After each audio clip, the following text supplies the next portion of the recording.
As a reminder, all participant lines will be in the listen-only mode. There will be an opportunity for you to ask questions after the presentation concludes. Should you need assistance during the conference call, please signal an operator by pressing star then 0 on your touchtone phone. Please note that this conference is being recorded. I now hand the conference over to Mr. Subir Sen, Head of Investor Relations of Hindalco. Thank you, and over to you, Mr. Sen. Thank you, and a very good evening or morning, everyone. I hope you all are safe. On behalf of Hindalco Industries, I welcome you all to the earnings call for the first quarter of the financial year FY22. In this call, we will refer to the Q1 FY22 investor presentation available on company's website. Some of the information on this call may be forward-looking in nature and is covered by the safe harbor language on slide number 2 of the said presentation. In this presentation, we have covered the key highlights of all the businesses for the first quarter of financial year 22 and a segment-wise comparative financial analysis of India business and our overseas subsidiary, Novelis. Please note, in this quarter, unallocable corporate AS&G expenses, which used to be apportioned to our individual business segments on certain basis, so far is now clubbed under unallocable expense or income in order to truly reflect in the individual business segment EBITDA in India operations. The corresponding segment information for the prior periods will also be restated accordingly for a comparative analysis. We have with us from Hindalco's management, Mr. Satish Pai, Managing Director, Mr. Praveen Maheshwari, Chief Financial Officer. From Novelis' management, we have Mr. Steve Fisher, President and CEO, Mr. Dev Ahuja, Chief Financial Officer. Following this presentation, the call will be open to any questions you may have. An audio replay of this call will also be available on our website. Now let me turn this call to Satish. Thank you, Subir. A very good afternoon and morning, everyone. Thank you for joining today's conference call for Hindalco Q1 earnings. I hope you and your families are safe and vaccinated as we continue to manage through this challenging pandemic situation. Let me start with a short update on COVID-19 and our preparations. Hindalco's management is fully prepared to tackle a third wave of COVID by fortifying its efforts to protect employees and the community. Hindalco has already vaccinated 93% of its employees and families with at least one dose, including third-party partners. In some states, the government is collaborating with Hindalco to vaccinate the local population at the company's own hospitals and health centers. Hindalco's dedicated team of 77 doctors, 245 paramedics is working round the clock to serve its employees and the community. Hindalco has boosted medical infrastructure and equipment in its own hospitals and health centers with critical care equipment such as CT scan machines, set up oxygen lines in remote locations to serve patients needing ICU care, and enhanced its lab testing facilities. Hindalco has also strengthened its medical teams, including adding pediatricians and upskilling its paramedics. Let me now take you through Hindalco's progress across various sustainability metrics in Q1 FY22 on slide 5 and 6. On the environment, there is a strong focus on water, waste, air emissions and biodiversity. Freshwater consumption was at 18.4 million cubic meters in Q1 of FY22, with a continuous reduction in the consumption of water at all locations over the years. Hindalco is adding one site each year to the zero liquid discharge to achieve water positivity at mines and downstream units.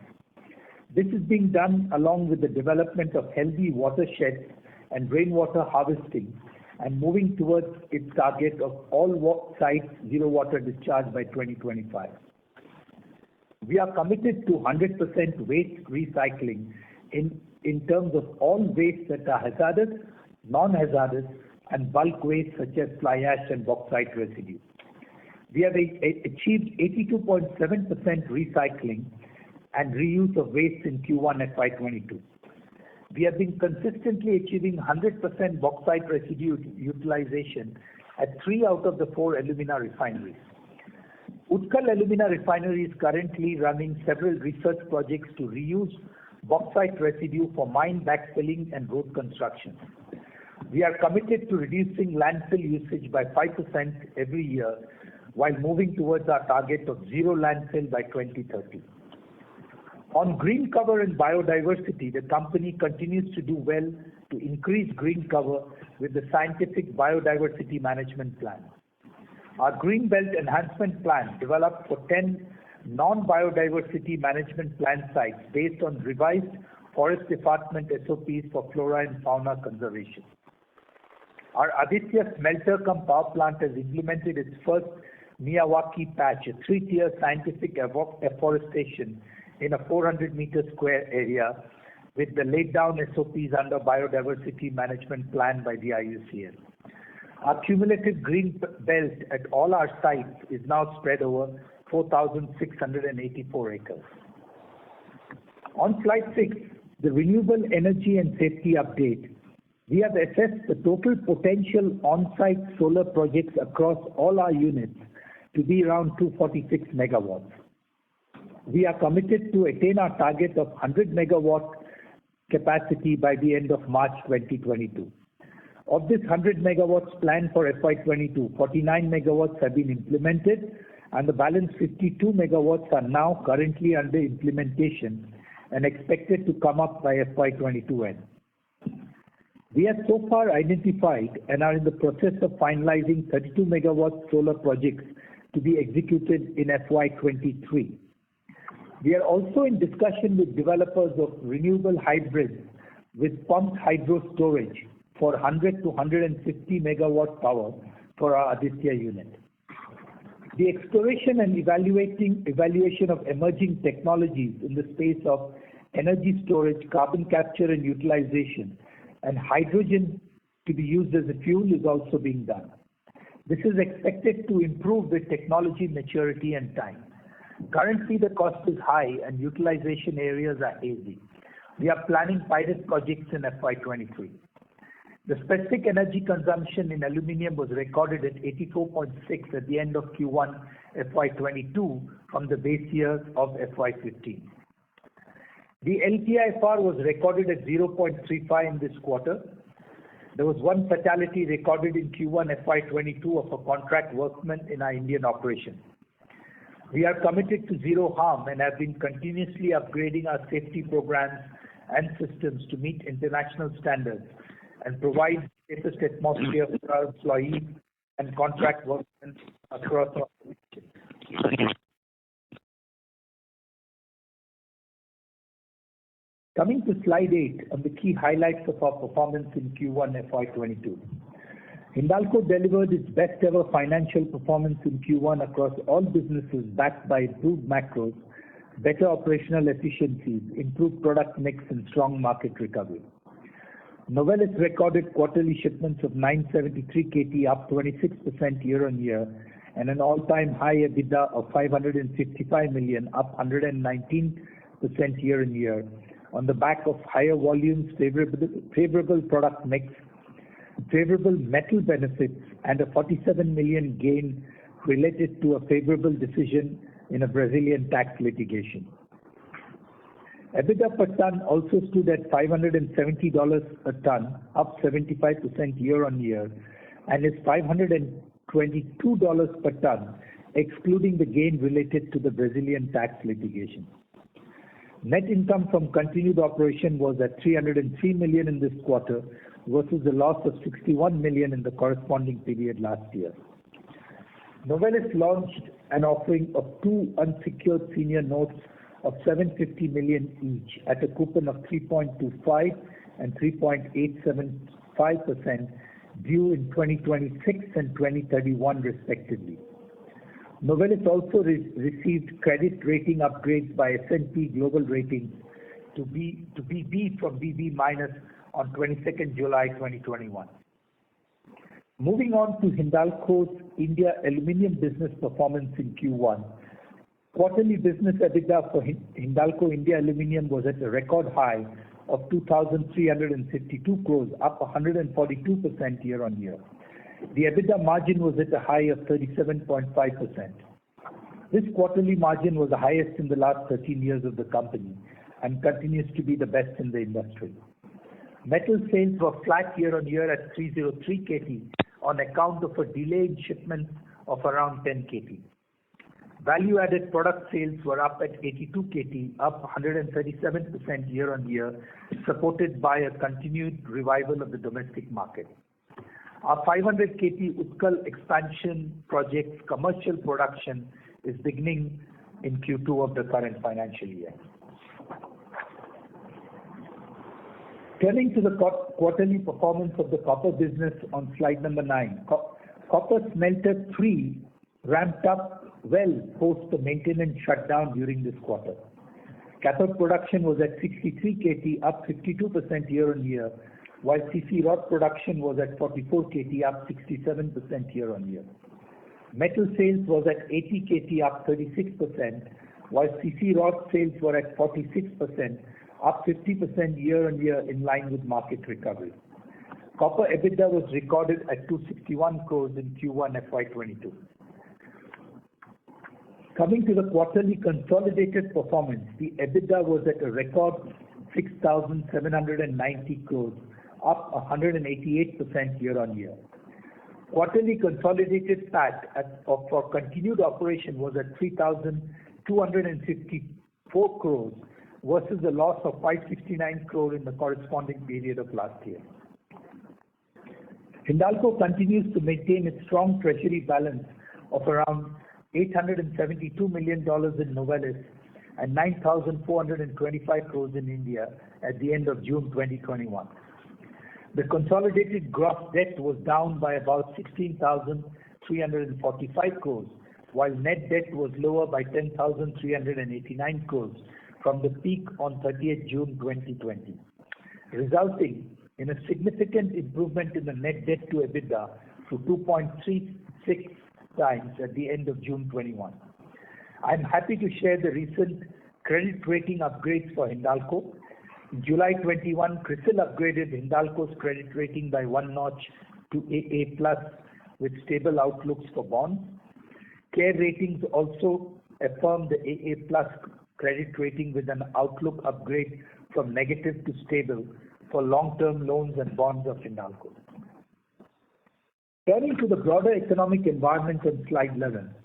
As per IMF's latest estimates, global economy is expected to expand by 6% in calendar year 21 after contracting by 3.2% in calendar year 20, largely supported by post-recession rebound in major economies. The deepening divide between advanced and emerging economy growth performance is led by differences in the pace of the vaccine rollout and the extent of fiscal policy support provided by the government. Close to 40% of the population in advanced economies has been fully vaccinated, compared with 11% in the emerging market economies, and an even smaller fraction in low-income developing countries. Growth in advanced economies is firming up, led by large-scale fiscal support and the easing of pandemic restrictions, primarily in the US and to some extent Europe. Recovery in emerging economies is also supported by pent-up demand and rising commodity prices to some extent.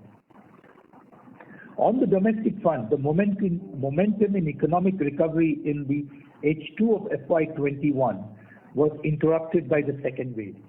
However, recent uptick in indicators like PMI, exports, GST suggest that economic activity is showing signs of recovery in Q2 of FY22.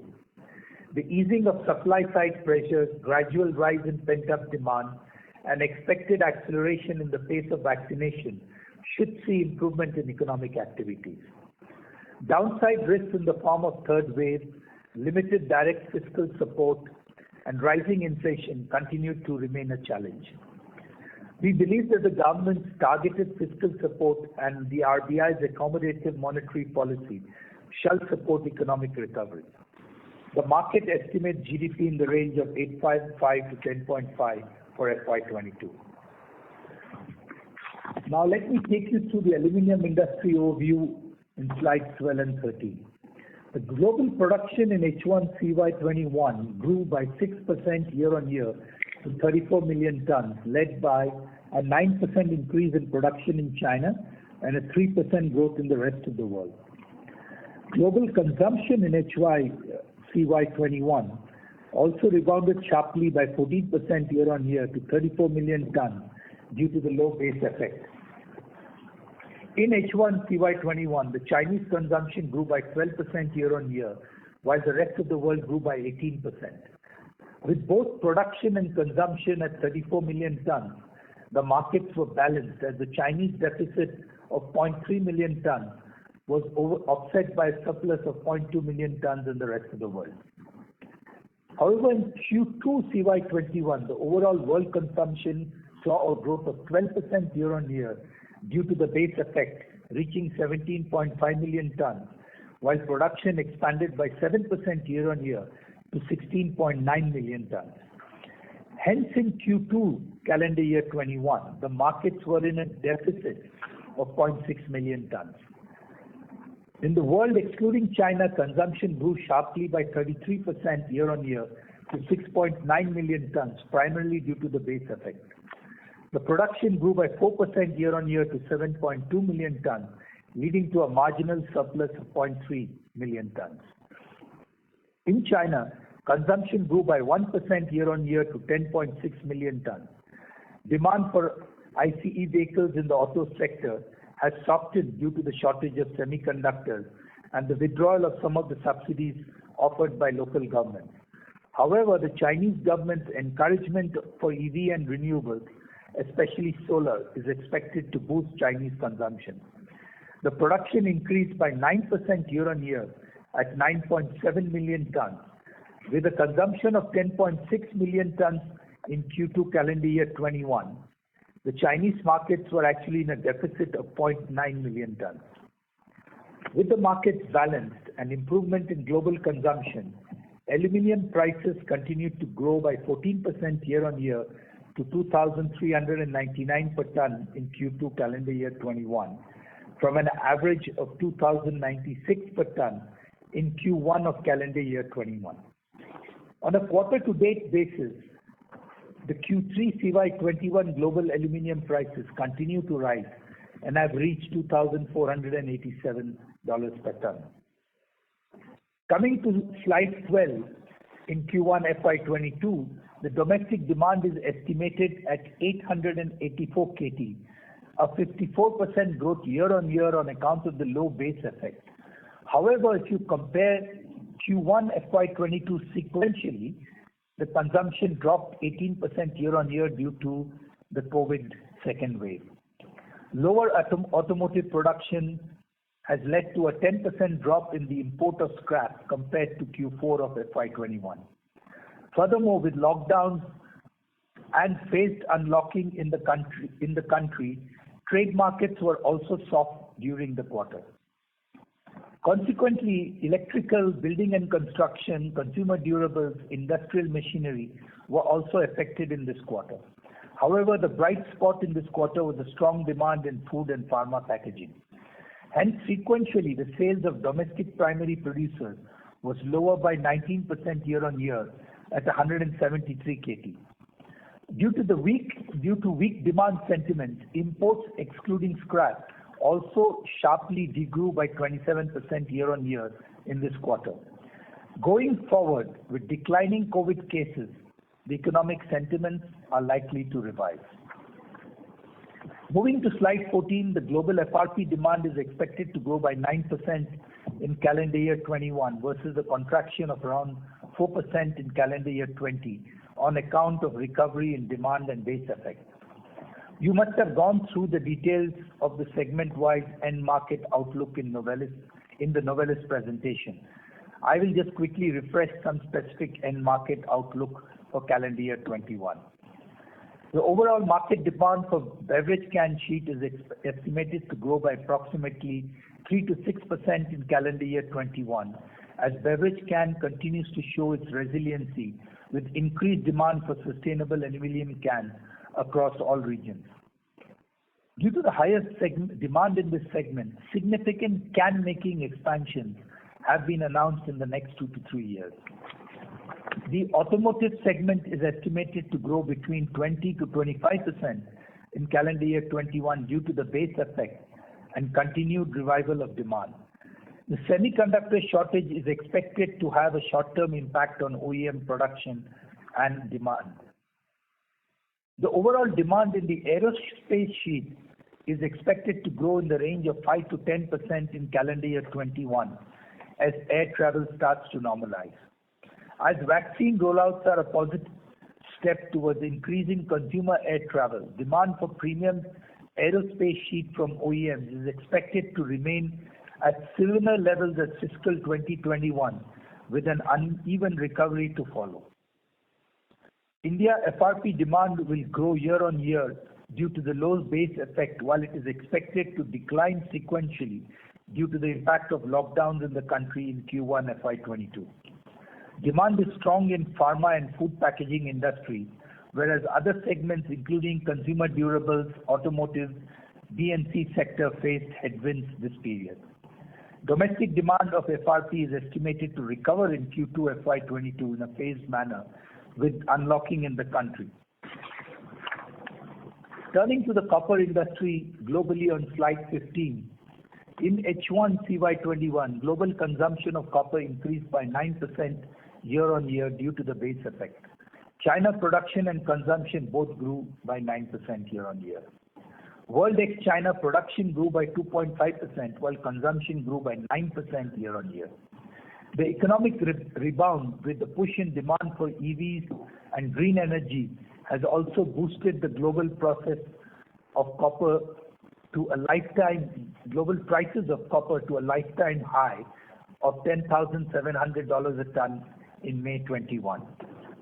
In Q2 calendar year 21, global production of copper grew by 6%, whereas the consumption increased by 5% year-on-year to 6.1 million tons as compared to the corresponding period last year. This was mainly on account of recovery in the world ex-China, where consumption grew at a faster pace by around 22% year-on-year. Chinese demand degrew by 6% during the same period on account of lower physical demand for copper in China due to the steep rise in global prices of copper. On concentrate supply side, there were major disruptions at the mines in Chile and Peru, which contributes about 40% of global production of copper. The COVID situation as well as the community unrest in Peru has caused several mine disruptions in the first few months of the year. The spot TCRC was very tight during Q2 calendar year 21, reaching a level of 9 to 10 cents per pound. However, Chinese smelters advancing their maintenance shutdown plans and replacing the concentrate with blister has led to an improvement in the spot TCRC to reach 14 to 15 cents a pound level during July of 21. The TCRC is expected to improve further from these levels in the second half of calendar year 21 as some new copper mines are being commissioned in the South American region. Coming to slide 16 on the domestic side, the overall domestic market grew by 30% year-on-year at 118 KT versus 91 KT in the corresponding period of last year. On a sequential basis, the domestic refined copper demand degrew by 27% at 118 KT compared to 161 KT in Q4 due to lower demand on account of COVID-related lockdowns in the country. This demand is expected to improve steadily to a normalized level in the next few quarters due to the declining COVID cases and the phased unlocking in the country. Praveen will now take you through the performance highlights of each of the business segments. Thanks, Satish. In this part of the presentation, I shall take you through the operational and financial performance of each of our businesses. Starting with Novelis on slide 19. Novelis clocked a record quarterly financial and operational performance. Novelis recorded shipment of 973 KT, up 26% YOY compared to the corresponding quarter of the last year. On the shipment mix in quarter one, cans were about 58%, auto was about 17% of the total volume, specialties were 23%, and aero was about 2%. We are doing equally well on the various ongoing expansion projects. Automotive finishing lines in Guthrie, US and Changzhou, China were commissioned last year and now are ramping up in line with expectations along with customer qualifications. The recycling, casting and rolling expansions in Brazil are on track and are likely to commission in the current quarter.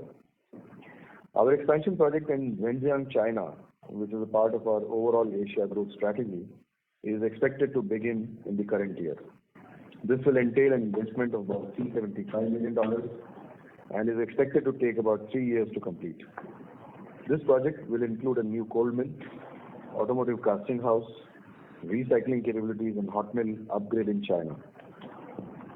On slide 20, you can see the comparative financial performance trend of Novelis, reflecting its record quarterly performance in terms of revenue, EBITDA and EBITDA. This is on the back of higher volumes, product mix, favorable metal benefits, and a $47 million gain related to a favorable decision in a Brazilian tax litigation. Excluding this one-off gain, the EBITDA was $522 per ton in this quarter. Slide 22 shows the details of the performance of the Indian aluminum business segment. The aluminum metal production was 319 KT, up 9% YOY and 1% sequentially. The production of downstream products was also higher by 150% YOY at 86 KT in this quarter. Alumina production stood at 718 KT in quarter 1, up 15% YOY and 3% sequentially, with the ramping up of Utkal post the maintenance shutdown in the previous quarter. On the market front, the domestic market was rather soft due to the second wave of the pandemic, although it shows a huge growth compared to the corresponding quarter of the last year, which was even more impacted by the first wave in the lockdowns. The share of domestic sales in this quarter was 44%. VAP sales were at 82 KT, which was 27% of the total metal sales in quarter 1.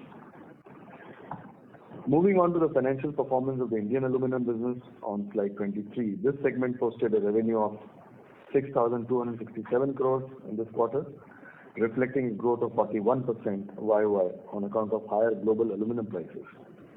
Aluminum EBITDA was at a record high of 2,352 crores, up 142% YOY on account of favorable macros, better efficiencies, improved product mix, and a strong market recovery.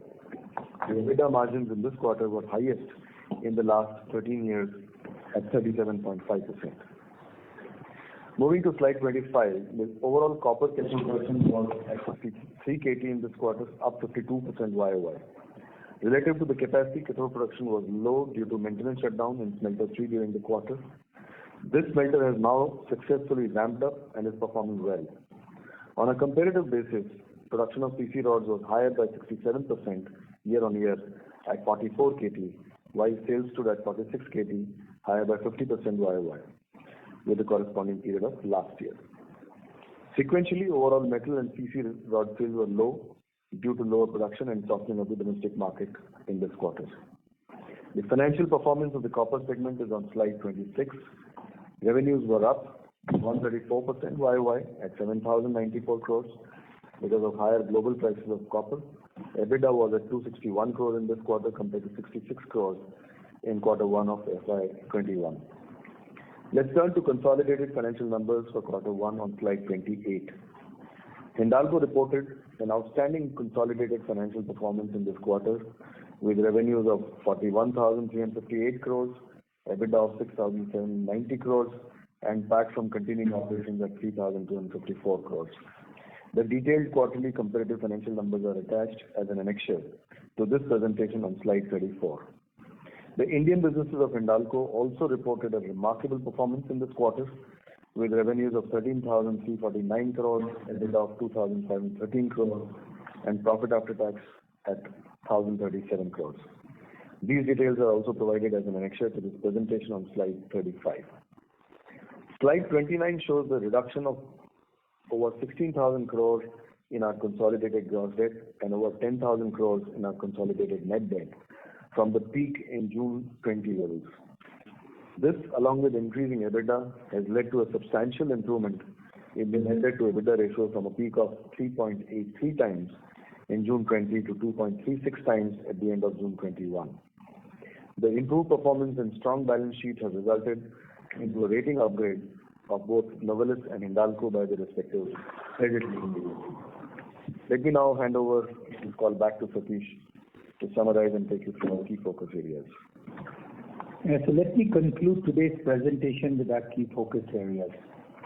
We continue to deliver a strong performance across all our business segments while maintaining safe and stable operations, supported by improved macros and operating efficiencies. Our focus on cost optimization has helped the company to position itself in the first quartile of the global cost curve. With the prime driving force towards stakeholder value enhancement, Hindalco continues to focus on profitable growth through its investment in recycling, debottlenecking, and organic expansion in the stable and predictable downstream businesses in India and Novelis. Hindalco's product mix diversification will help enriching its product portfolio by increasing the share of high-end value-added products in the overall product mix so as to strengthen its position as the world's largest aluminium downstream company. Another critical area where Hindalco has done remarkably well over the last few years is on the ESG front. Hindalco continues to focus on its ESG commitments while creating a sustainable, greener, stronger, and smarter world together, and strives to be the most sustainable aluminium company in the world.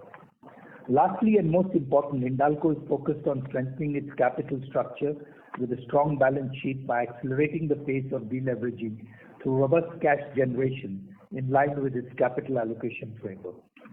Thank you very much for your attention, and we will now open up for questions. Thank you very much, sir. Ladies and gentlemen, we will now begin the question and answer session. Anyone who wishes to ask a question may press star and one on your touchtone telephone. If you wish to remove yourself from the question queue, you may press star and two. Participants are requested to use handsets while asking a question. Anyone who has a question at this time, please press star one on your phone. We have the first question from the line of Anuj Singla from Bank of America. Please go ahead. Thank you very much for the opportunity. Good evening, everyone. So first question is on net debt. While on a YOY basis, it's a pretty impressive performance, more than 10,000 crores of deleveraging. But I look at on a QOQ basis, there seems to be a buildup of around 4,500 crores. If I, just thinking about this could be due to working capital requirements in copper. But if you can just throw some more light on that and give us some more color, that'd be great. Yeah, you're right. So in the Indian operations, the main reason is the copper requirement working capital, and this is largely driven by the higher LME in copper. You remember that it's really gone up very high, and this has resulted into extra working capital blockage here. But you must remember that copper working capital is funded by a very low cost buyer's credit and dollar-denominated working capital loans. So really speaking, it doesn't really matter much for us. And this is working capital requirements are transitory. They move up and down with the LME movements. So it is not really a cause of major worry for us. Okay. Understood. So if I were to, exclude this, will it be fair to assume on a debt side, excluding this buyer's credit, we would be down maybe on a QOQ basis as well? So when you look at it in rupee terms, you see Novelis debt is the same as before, but right. When you convert this into rupees, there's a little bit of a dollar-rupee exchange impact as well on the rupee side. There's 1,000 crore coming purely arising from that. So that's the other part of it. Okay. Secondly, one data reconciliation. So you mentioned in the presentation on the first slide that the business EBITDA is 2,513 crores. But when I add up the segmental EBITDA for aluminium and copper, it comes to 2,621 crores. So can you help me? I think probably it includes a part of other income as well, which is a part of these two numbers. Can you help me reconcile these two numbers? And if we were to just focus on the operational EBITDA, which is a number we should refer to? Yeah. So really speaking, as we mentioned at the beginning of this call, one change that we have made in the definition of segment EBITDA is that corporate overheads that were earlier apportioned between the two businesses in India, they are no longer apportioned there. So it comes as a kind of unallocable expense below the segmental EBITDA line. That minus the treasury income. So for example, in this quarter, we had about 200 crores of the corporate overheads, which is coming below, and 100 crores of treasury income, which is coming in there. So there's a net of 100 crore, which is a negative net unallocable expenses, which has to be reduced from the overall segmental EBITDA. Understood. That's the difference between 26 and 25. Understood. And lastly, given the cost pressures and the inflationary concerns, can you talk about how should we look at the cost of production in aluminium, over the next quarter? And given the aluminum prices are also high, any change in the hedging strategy there? Thank you very much. Yeah. So if you remember last quarter's guidance, so Q1 to Q4, the cost was up 4%. And what we are seeing is Q2 to Q1, the cost will be up 5%. And the cost inflation is starting to kick in because coal is sequentially up by 8%. CP coke is the biggest culprit, up 25% now. So we are seeing Q2 at 5% more than Q1 cost of production. So that's the first part. Second part, hedging, as I said, this year we don't intend to do any more. Last time, whatever I had said for this year, which was 32% at an average of 1913, we have not done anything. Next year, we were at 18%. We have now done 5% more in fact, we just did it last few days. We got about 2,560. So we are 23% hedged at 22-29 for next year. So we have more or less reached our insurance level for next year. Understood. Thank you very much. Thank you. The next question is from the line of Sumangal Nevatia from Kotak Securities. Please go ahead. Yeah, good evening. Thank you for the opportunity. First question, on the copper side, now that the maintenance shutdown is behind us, can we now expect on a quarterly run rate volumes at rated capacity in close to 100 KT every quarter? And then on a profitability side, what sort of quarterly EBITDA should we bake in, given that large part is already fixed at annual TCRC? Yeah, so copper, you see, is driven by many value drivers. And therefore, sometimes some of the things like sulfuric acid prices, what is happening on the DAP side, all these things also sometimes make a difference.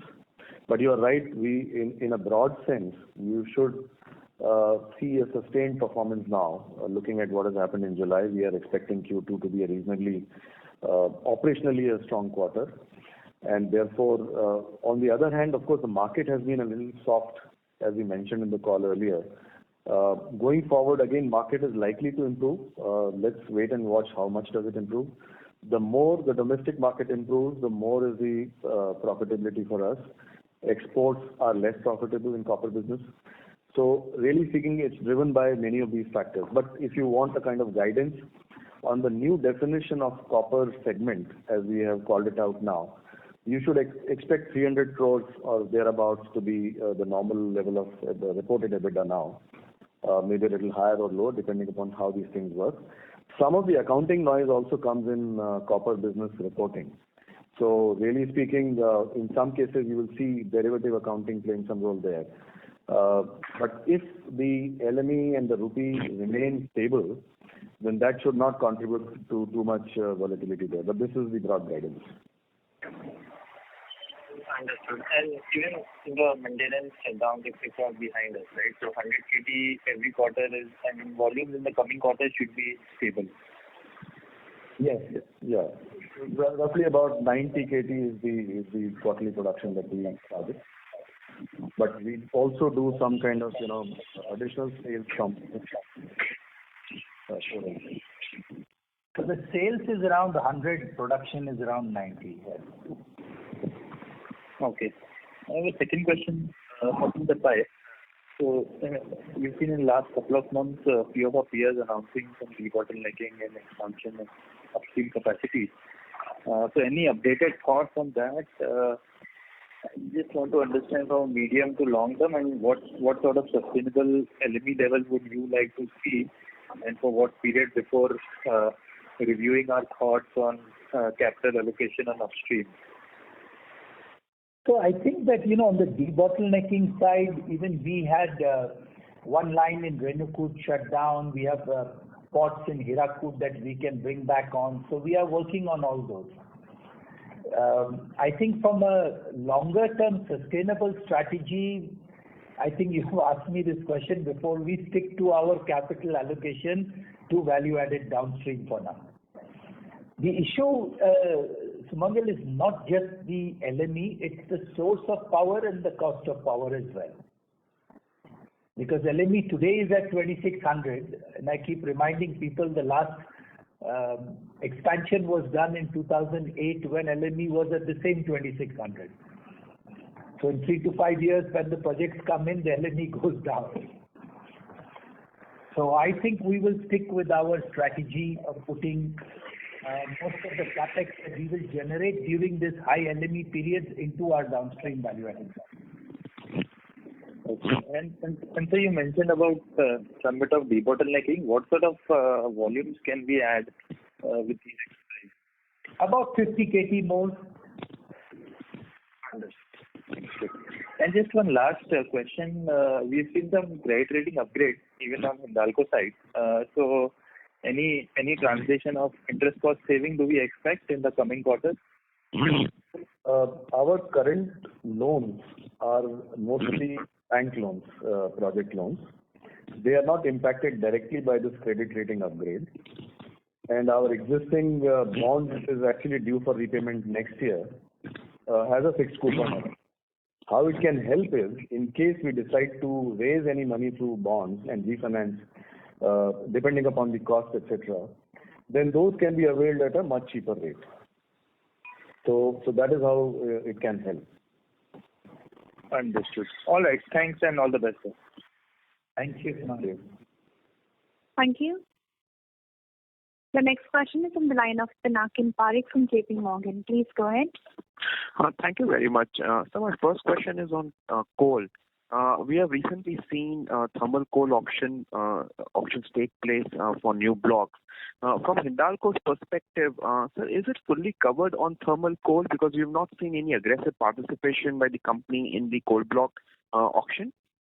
No, Pinakin, we participated in Burapar and we were the only bidder. That's why it did not happen. But if you know the process, the government will bring it back. And then if we are still the only one, we'll get the coal block. So so Chakala we got for 5 million and Burapar is also another 4-5 million. So we would love to get majority of our coal, 75 to 80% in-house now, rather than be exposed to e-auctions and linkages, etc. Understood. So, just going back on the aluminum smelting capacity addition, I know you have answered this before as well in previous calls, but if tomorrow, over the next few months, if the company has more visibility on captive coal production within its own mines, then will it relook at smelting capacity expansion? So, all I can tell you is, Pinakin, we will continue to evaluate and I'll tell you that it's not related to coal. It is very unlikely we will put new smelting capacity that's coal-based. We are actually, if you looked at even my remarks, which we are talking about in Aditya, we can get now 130, 150 megawatts of power from pumped hydro. So we would like, if we have to put some additional pots and all in Aditya, we will try to do it with a cleaner source of energy. So that's what we are evaluating, not coal-based. So are we looking at other energy so that we can put more smelting in Aditya and Mahan? Yes. But it's not related to coal-based. Understood. Thank you very much. So my second question is on copper. Now, copper smelting over the years has been I won't use the word difficult, but it has been, a volatile business in terms of quarter to quarter. At this point of time, in terms of the overall EBITDA contribution to Hindalco, it's less than 5%, but there is a meaningful working capital block, and from quarter to quarter, there is volatility. How do you see the future of the copper smelting business within the overall Hindalco framework? Will it grow? If it won't grow, will it remain within the company, or do you think that at some point of time, divestment is potentially an option? So, Pinakin, let me just tell you what our next 3 to 5 year plan for copper is. I think that in the next 3 to 5 years, we are going to add further downstream capacity in copper rods, in copper tubes. We are going to add we are looking at about 100 KT of copper cathode production coming from the scrap route to be added. So these are the two things that we are going to do. So I think that as a part of our sustainability strategy, both aluminium and copper fit in quite well. Both are in high demand for the electrification. So this is why we think at least in the next 3 to 5 years, our strategy is to expand copper downstream as well as scrap-based copper production. So that capex should happen over the next 18 to 24 months, or it's slightly more medium term? I think that we will probably finalize that the copper rod one you are going to see fairly quickly. Just hold on. Understood. Thank you very much, sir. Yeah.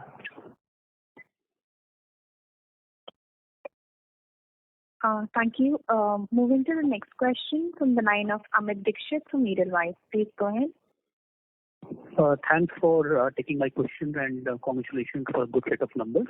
I have 2 questions. The first one is on the recent board approval on 3,000 crore investment, for a production capacity of 170 KTPA.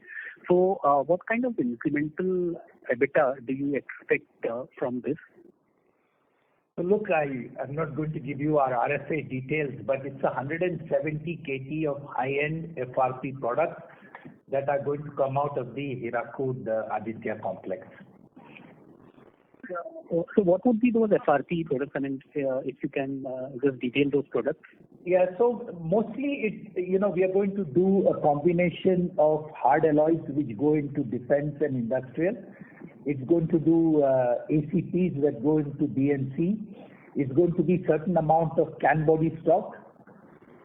So these are probably the 3 major products that it's going to do. Certain amount of foil stock as well.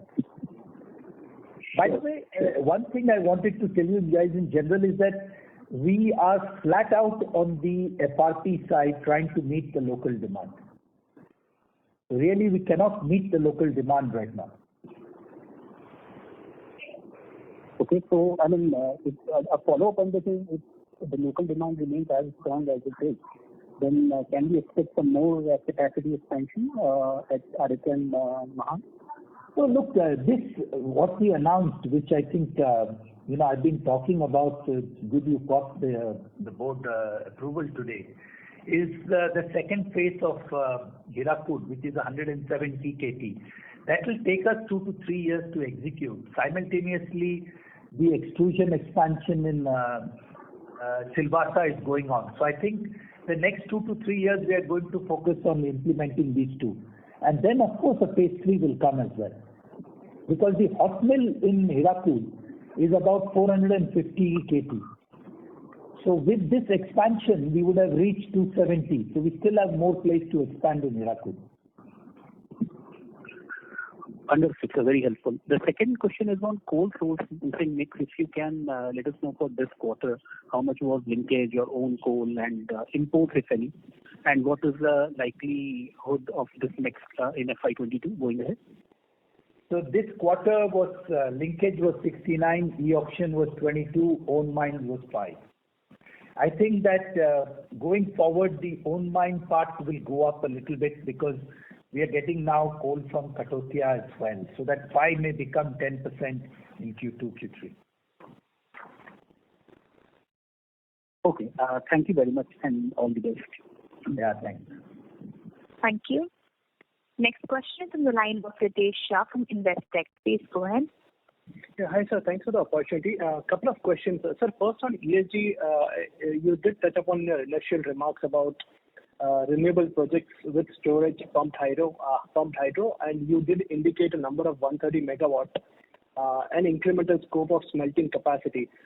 Sir, is it possible, can you detail more on the concept of pumped hydro? That's one. And secondly, you also touched upon CCUS pilot project by FY23. So just wanted to understand what is the eventual basically game plot over here and the sort of investments it will attract. That's the first question on ESG. Yeah, so the first part, I think you should check out companies like Greenko, which I think you probably are following in India. In Andhra, they have a pumped hydro. So basically, they pump the water up and then use it to generate energy. And we have been trying to work with them to see if they can at least replace one full unit of Aditya, which is 130 to 150 megawatts. And if we can get that at a reasonable economics, that is the project that we have been discussing with them. And on the second part on carbon capture and sequestration, the fact that makes coal dirty is the high CO2 emission. So there is a lot of work going on in seeing how you can capture the carbon and sequester it. It's not a new concept. The cost of sequestration can be quite high. There are many Western projects going on. But as those things pick up momentum and the technology evolves, we are trying to work with some companies to see if that we can do a pilot in India as well. That's useful. So specifically on pumped hydro, any specific numbers on the cost that we are looking at for a hurdle rate for us to shift for one specific unit, 130, 140, what you indicated? So look, our something around 4 to 4.5 rupees will make it economically viable. Okay, that's useful. So my second question is, you touched upon the FRP investment of 170 KT that broadly implies around $2,300. What sort of IRR are we looking at over here? And I think earlier in our commentary we have indicated that we were looking at certain sort of trade measures from the government before we embark anything material on the downstream side. So any update over there? And you did indicate the hot mill capacity was 450, and the post-current announcement it will go to 270.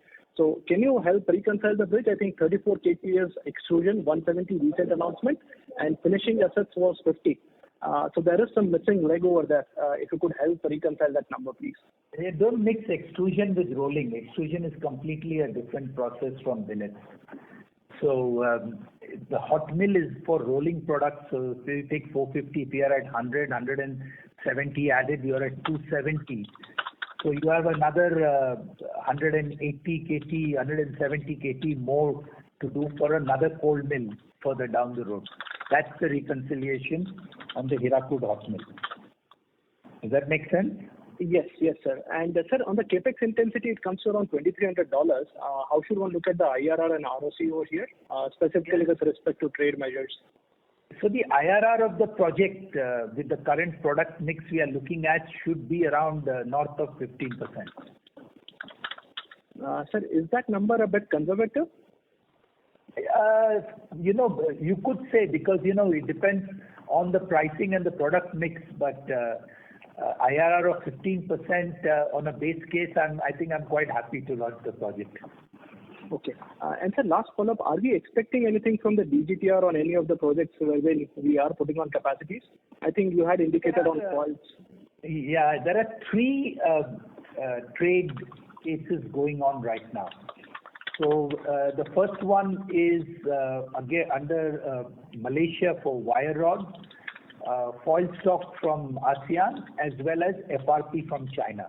So all 3 are in fairly advanced stages. So I guess we'll just have to wait and see. The government is quite serious about these cases.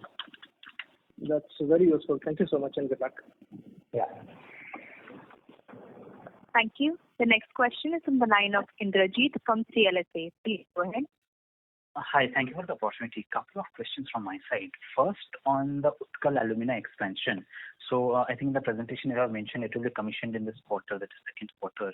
So have we tied up buyers for that alumina, or what stage we are in, or are we in advanced stage of like reducing the utilization of our existing refinery? So as I had mentioned before, some part of it will be internal, some part we are talking to one domestic user of alumina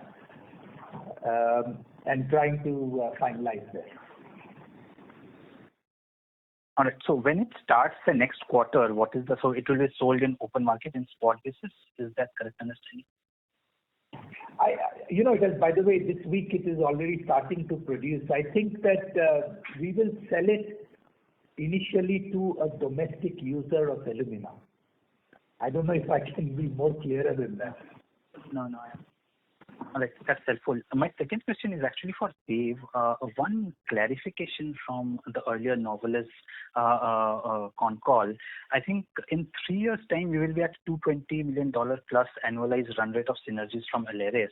And I think Dave highlighted that we will achieve that $350 million annualized EBITDA run rate again in 3 years' time.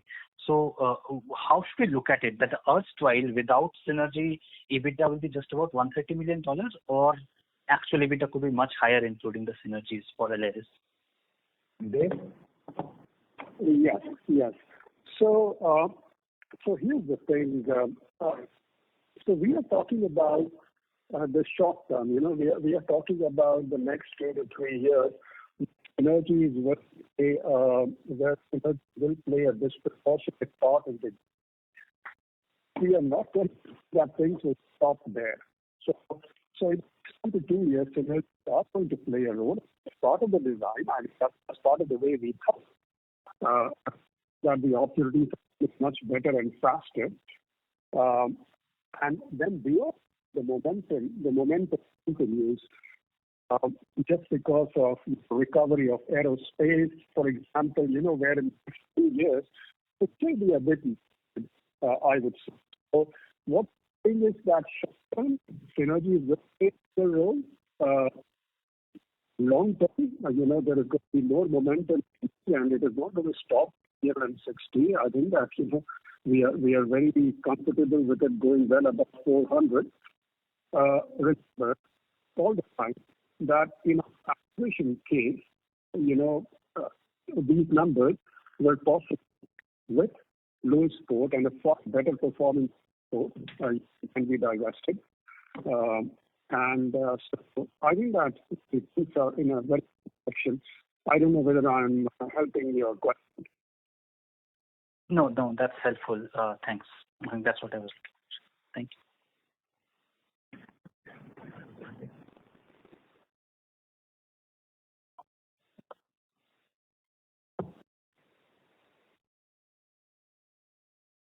Operator?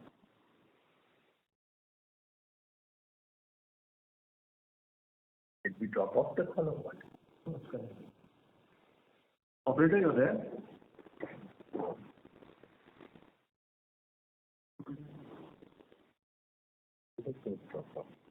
If he should sleep, I still hear you guys. You can hear me, right? I can hear you. Yeah, we can hear you. I don't know if the operator is dropped off.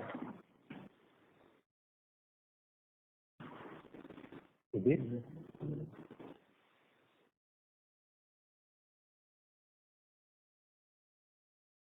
Operator?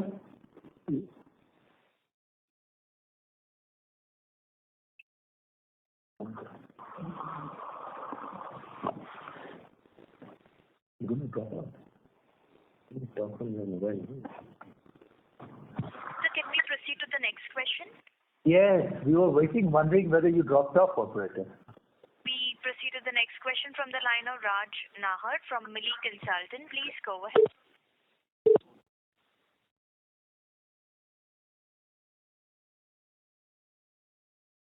I'm sorry. We move to the next question. Mr. Raj Nahar, your line is unmuted. Please go ahead with your question.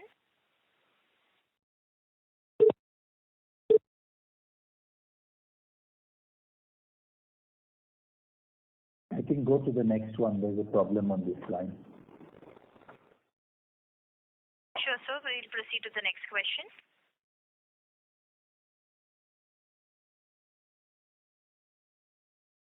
We take the next question from the line of Vishal Chandak from DAM Capital. Please go ahead. Yeah, thank you very much for taking my question. My question is with respect to this DEFEL divestment and its supply. So 9 months ago, the consideration short receipt was 100 million euros. And we were pretty confident when we launched an arbitration that we would recover this 100 million euros. But in a span of 9 months, we have actually written down more than half of what we were aspiring to receive for the arbitration. Now, just wanted to understand whether the balance $45 million euro, are we still confident or we could see some more write-offs going forward? And also, what was the reason for writing off this 51 million euro within 9 months of launching this arbitration? Thank you. Steve? Yeah, so just to make sure that we understand, we had an agreement to sell the Duffel plant for 310 million euros. Then there was a dispute over 100 million. We closed the transaction, received the 210 million, and the 100 million is what's left to be settled through arbitration. We feel very comfortable with what we perceive to be the outcome in arbitration based on the merits and facts of the case, and we continue to feel very good about that. With that said, that process takes a tremendous amount of time. It distracts management's attention away, comes with a lot of legal expenses to get there. And ultimately, you never know exactly how an arbitrator would rule, even though we feel very good about the facts. And so we did have some discussions with the party to try and settle this, and would be willing to settle this today or in the very near future for $45 million. And we think that would be a good place to settle it in the near term because of all the time and time value of money and legal fees to get there in the end. If we can't settle this, we still feel very comfortable. We'll continue with the arbitration. It will just take a period of time to ultimately get the final ruling somewhere in the 1.5 to 2 year time frame. So nothing from a factual standpoint has changed. It's just more, it was a way to move on and settle at a level that we felt very comfortable with today. So whatever, what you have mentioned is that since it would take a lot of management's bandwidth and it doesn't sound very convincing, honestly, for a simple reason that if we have a very strong case, why leave that 51 million euro, number one. Number two, if we have a weak case, then eventually what we have said is that the entire transaction of LRS, net of divestment, has been very expensive. So look, maybe I can. Yeah, go ahead, Steve. Yeah, go ahead. I would just go ahead, Satish. No, I think that the issue that Steve is trying to outline is that the time value of the money. So if we do the arbitration, which lasts over 2 years, with an entity that is facing, as you know, some pretty clear financial stress, versus if they are trying to do a settlement, sell the Duffel assets to someone else, and the emphasis on what Steve is saying is in the very near short term, we can get 45 million. Then to our stakeholders, that may be a better option than trying to wait and fight an arbitration with a company that we are not sure how strong they are going to be or survive going forward. So that's the sort of judgment call we are taking. So if we don't get the 45 million in the next very short term, we will proceed with the arbitration. So this is not a sort of, this is a receivable that we will be sort of taking a call on it at the end of every quarter. I don't know if that's making sense. This makes perfect sense. As you rightly explained, as compared to whatever is receivable from a sinking ship, better get it fast than be it lost forever. I completely agree. Thank you very much for the help. Yeah, thank you. Thank you. The next question is from the line of Gopal from SBI Life. Please go ahead. Hi, sir. Thanks for the opportunity. Sir, realization during this quarter on the aluminum side seems to be a bit better versus the LME movement and the hedging which we have. What would have helped in this, sir? I'm sorry, you're saying that the realization seems better than what you have calculated, is it? Remember that we have about 80 KT of downstream products as well that gets an additional EBITDA. So I was just sequentially I was checking. So is there any change in the mix sequentially? No, actually, see, sequentially, because in this quarter we had to do the sales have been a little bit lower, if you notice at 303. Yeah. Because, we had 10 KT stuck at the port. So, and the domestic market was weak, so we exported a little bit more. So really the discounting this quarter has been a little bit higher than the discounting in Q4. So any higher realization has been purely because of LME. Okay, sure, sir. Yeah. Yeah, thank you. Thank you. The next question is from the line of Satyadeep Jain from Ambit Capital. Please go ahead. Hi, thank you for the opportunity. A couple of questions. One on Hirakud again. The capital intensity of $2,300 seems pretty low. Is it just because of brownfield expansion, or is it? Could you remind me? I couldn't understand. Is there hot mill capacity that is already there, and this investment is only on cold mill, or this is hot mill also? And secondly, tied to that. The cold mill is already there. This is adding casting capacity, remelt, cold mill, and some finishing equipment. Okay, the hot mill is already there, you say? Yes. The hot mill that we got from Novelis right at the beginning of the Hirakud project, it's a 450 KT hot mill. So the first phase of the project was about 100 KT of rolled products that we got off the ground. And now with the help of Novelis experts, we are now launching the next 170 KT. And we are going up the value-added product level. Okay. And I keep saying there's a third cold mill that will come in after this one is finished. Okay.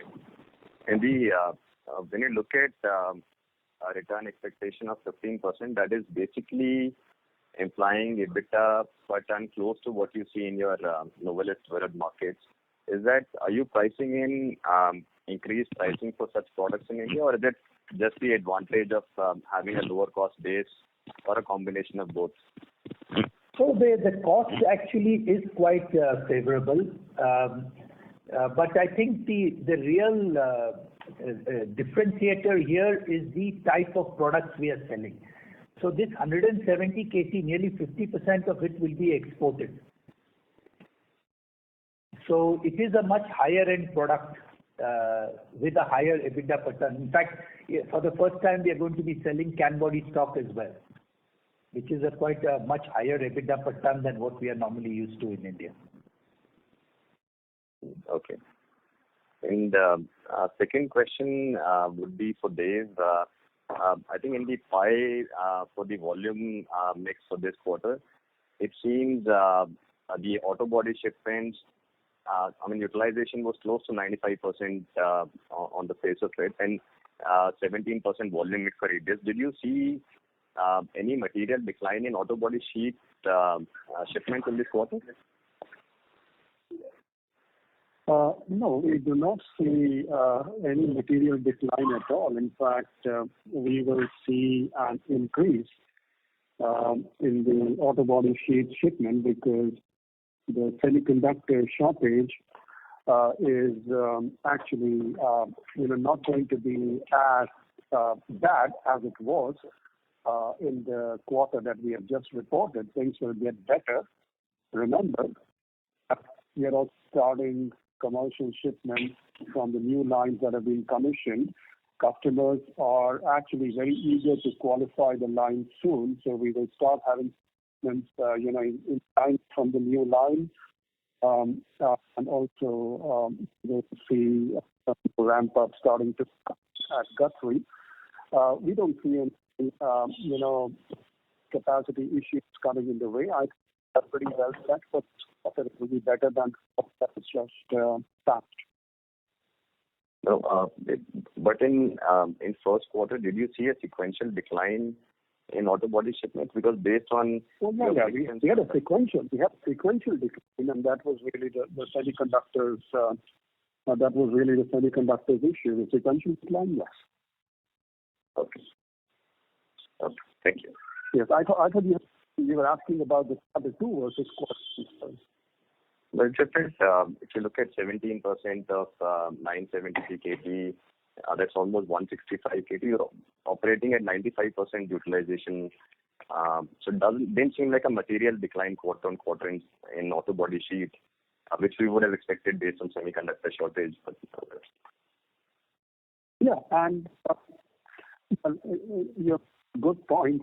So, well, yes, I mean there was a decline, healthy volume. The line there is bad. I think your calculation of 95%, I hope you're taking into account that the China line is producing commercial coil now, the new one. Yeah, that's what I was trying to say, that we are starting to have shipments from the new line. So right now, I mean we are already starting to see the impact of the 300 KT capacity expansions.